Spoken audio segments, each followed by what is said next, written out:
मनोज जरांगेंनी आंतरवाली सराटी सोडण्याच्या आधीच आज मुख्यमंत्री देवेंद्र फडणवीस यांचे दूत तिथे पोहोचले। मुख्यमंत्र्यांचे स्वीय सहाय्यक राजेंद्र साबळे यांनी आंतरवालीमध्ये जाऊन मनोज जरांगे पाटील यांची आज भेट घेतली। गणेशोत्सवाच्या काळामध्ये मोर्चा नको आणि हाच मोर्चा पुढे ढकलण्यात यावा अशी विनंती सुद्धा साबळेंनी जरांगेंना केली आहे। मात्र जरांगेंनी फडणवीसांच्या दूताची ही मागणी धुडकावून लावली।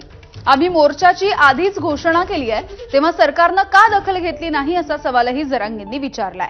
त्यामुळे मनोज जरांगेंची मनधरणी करण्याचे राज्य सरकारचे प्रयत्न अयशस्वी ठरले असंच म्हणायला लागेल।